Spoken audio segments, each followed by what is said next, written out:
வணக்கம். இப்ப கொஞ்ச நாட்களுக்கு முன்னாடி திரு சீமான் அவர்கள் அதிமுக கட்சிக்காரங்க கிட்டயும் தேமுதிக கட்சிக்காரங்க கிட்டயும் ஒரு கோரிக்கையை முன்வைக்கிறார். அவர் சொல்ற விஷயம் என்னன்னா, இப்ப வரக்கூடிய இந்த விக்கிரவாண்டி இடைத்தேர்தல் இருக்கு இல்லையா, அந்த இடைத்தேர்தல்ல அதிமுக கட்சிக்காரங்களும் தேமுதிக கட்சிக்காரங்களும் நாம் தமிழர் கட்சியை ஆதரிக்கணும் அப்படின்ற ஒரு கோரிக்கையை முன்வைக்கிறார்.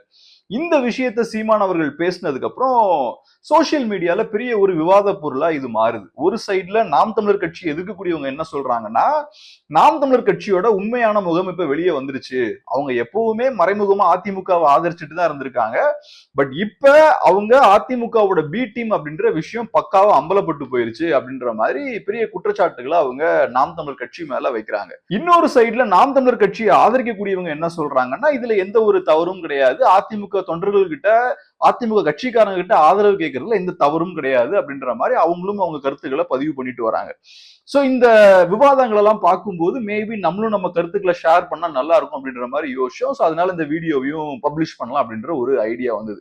சோ இப்ப நம்மளை பொறுத்தளவுல இங்க இருக்கக்கூடிய முக்கியமான கேள்வி என்னன்னா, சீமானவர்கள் அதிமுக கட்சிக்காரங்க கிட்ட அவங்களோட ஆதரவை கேட்கிறாரு. சோ இது கருத்தியல் ரீதியா கொள்கை ரீதியா பெரிய ஒரு சமரசமா, இல்லனா இது ஒரு ஸ்ட்ராட்டஜியா ராஜதந்திரமா அப்படின்றதுதான் முக்கியமான கேள்வி.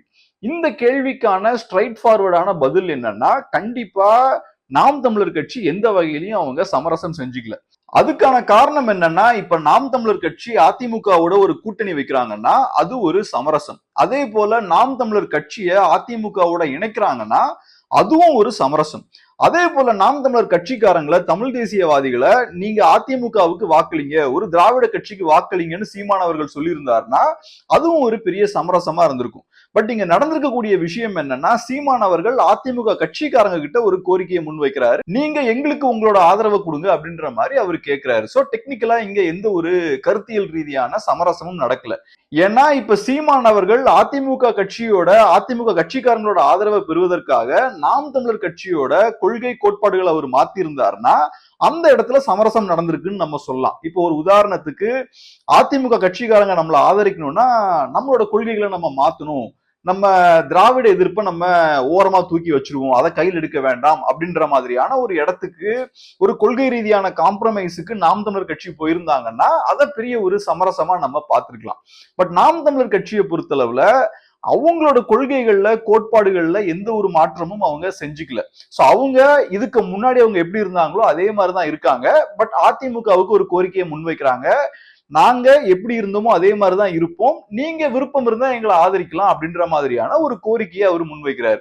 சோ அந்த வகையில இது ஒரு நல்ல ஸ்ட்ராட்டஜியா தான் நான் பாக்குறேன். அரசியல்ல எப்பவுமே உலகம் முழுக்க ஃபேமஸா எல்லா காலகட்டங்களையும் சொல்ற ஒரு முக்கியமான விஷயம் என்னன்னா, be firm in objectives, flexible in tactics and strategy அப்படின்ற மாதிரி சொல்லுவாங்க. சோ அப்ஜெக்டிவ்னா இலக்கு, நீங்க எங்க போய் சேர்றீங்க, உங்க கட்சியோட இலக்கு என்ன, அந்த விஷயத்துல நீங்க ரொம்ப கவனமா இருக்கணும். அங்க எந்த சமரசமும் பண்ணிக்க கூடாது, ரொம்ப ரிஜிடா அந்த இடத்துல இருக்கணும். சோ இப்போ ஒரு கட்சியோட கொள்கை கோட்பாடு கருத்தியல் இந்த விஷயம் எல்லாம் ஒரு கட்சியோட இலக்கு சம்பந்தமான விஷயம்.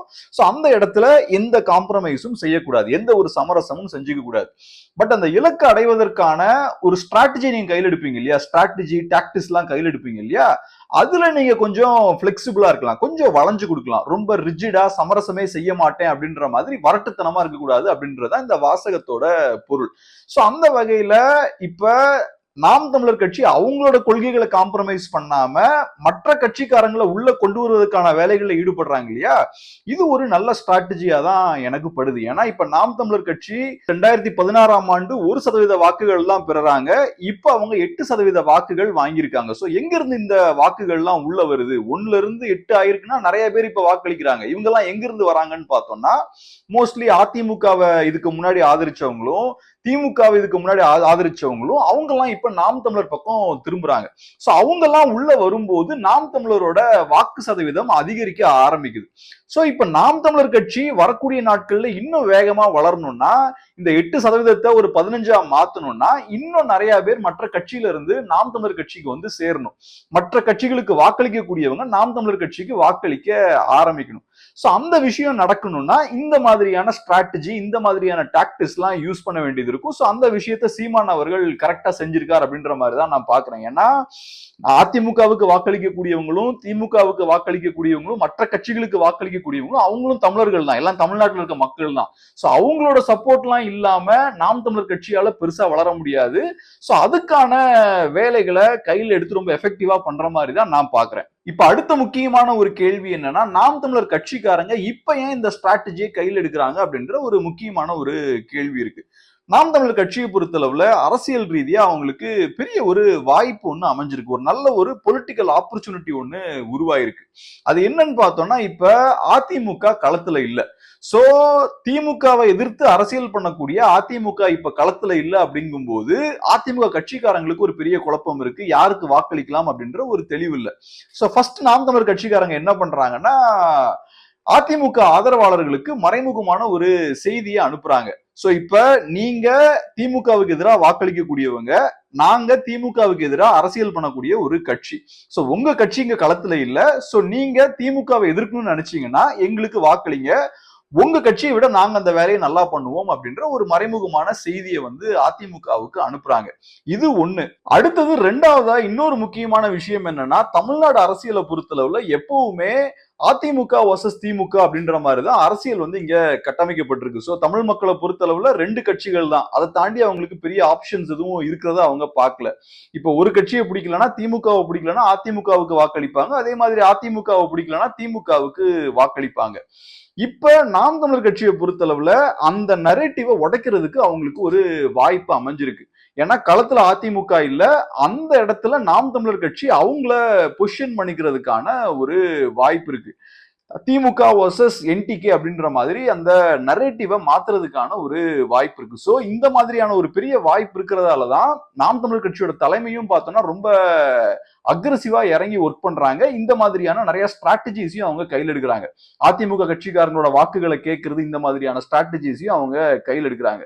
இதுல நாம் தமிழர் கட்சிக்கு இருக்கக்கூடிய இன்னொரு அட்வான்டேஜ் என்னன்னா, ஏதோ ஒரு வகையில திமுக ஆதரவாளர்களும் தெரிந்தோ தெரியாமலோ நாம் தமிழர் கட்சிக்கு சாதகமா அவங்க செயல்பட்டு இருக்காங்க. குறிப்பா திமுக ஆதரவு யூடியூப் சேனல்ஸ் எல்லாம் பார்க்கும்போது அவங்க செய்ய முயற்சி பண்ற விஷயம் என்னன்னா, அதிமுகவோட பி டீம் தான் நாம் தமிழர் கட்சி அப்படின்ற ஒரு கருத்துருவாக்கத்தை, ஒரு மெசேஜை அவங்க கிரியேட் பண்ண ட்ரை பண்றாங்க. சோ இந்த விஷயத்தை அவங்க செய்யும் போது என்ன நடக்குதுன்னா, இப்ப களத்துல அதிமுக இல்ல.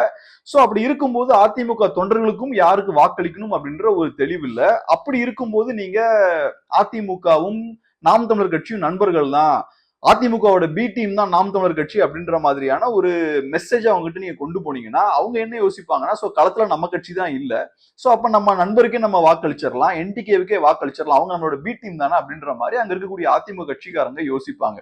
சோ அந்த வகையில திமுக ஆதரவாளர்களும் ரொம்ப தவறான ஒரு ஸ்ட்ராட்டஜி அவங்க கையில் எடுத்திருக்காங்க. அவங்க கட்சிக்கு எதிராக போகக்கூடிய ஒரு ஸ்ட்ராட்டஜி அவங்க கையில் எடுத்திருக்காங்க. இப்ப நார்மலான ஒரு காலகட்டத்துல திமுக ஆதரவாளர்கள் இந்த மாதிரியான ஒரு ஸ்ட்ராட்டஜியை கையில் எடுக்கிறாங்கன்னா அது நாம் தமிழர் கட்சிக்கு எதிராக அது வேலை செய்யும். ஏன்னா அதிமுக கட்சிக்காரங்க அதிமுக தான் வாக்களிப்பாங்க. அதே போல நாம் தமிழர் கட்சிக்கு வாக்களிக்கலாமா வேண்டாமான்ற ஒரு குழப்பத்துல இருக்கவங்களும் என்ன யோசிப்பாங்கன்னா, நாம் தமிழர் கட்சி அதிமுகவோட பி டீம்னா நம்ம ஏன் அவங்களுக்கு சப்போர்ட் பண்ணும் அப்படின்ற மாதிரி யோசிப்பாங்க. பட் இப்ப களத்துல அதிமுக இல்ல. சோ இப்படிப்பட்ட ஒரு சூழல்ல இந்த மாதிரியான ஒரு கேம்பெயினை நீங்க கையில எடுத்தீங்கன்னா அதிமுக வாக்குகள் நாம் தமிழர் கட்சிக்கு ஷிஃப்ட் ஆகிறதுக்கான வாய்ப்புகள் இருக்கு. சோ அது ரொம்ப தவறான ஒரு ஸ்ட்ராட்டஜி. சோ இப்படி நாம் தமிழர் கட்சிக்கு களத்துல நிறைய அட்வான்டேஜ் இருக்கு. இந்த எலெக்ஷன்ல நல்லா பெர்ஃபார்ம் பண்ணாங்கன்னா நாம் தமிழர் கட்சிக்கு இது பெரிய பூஸ்டும் கொடுக்கறதுக்கான வாய்ப்பு இருக்கு. இந்த விக்கிரவாண்டி பை எலெக்ஷன்ஸ் பெரிய ஒரு பூஸ்ட கொடுக்கறதுக்கான வாய்ப்பும் இருக்கு. இந்த விஷயம் நாம் தமிழர் கட்சி தலைமைக்கும் நல்லா தெரியும். சோ அதனாலதான் அவங்களும் நல்லா எஃபெக்டிவா இறங்கி ஒர்க் பண்றாங்க. சோ இது ஒரு இன்ட்ரெஸ்டிங்கான எலெக்ஷன்ஸா தான் இருக்கும். நம்ம ரிசல்ட் வரைக்கும் நம்ம வெயிட் பண்ணி நம்ம பார்ப்போம். இந்த வீடியோ உங்களுக்கு யூஸ்ஃபுல்லா இருந்திருக்கும் நம்புறோம். டெஃபினட்டா உங்களோட வியூஸையும் ஷேர் பண்ணுங்க. அதே மாதிரி சேனலை சப்ஸ்கிரைப் பண்ணவும் மறந்துடாதீங்க. ரொம்ப நன்றி.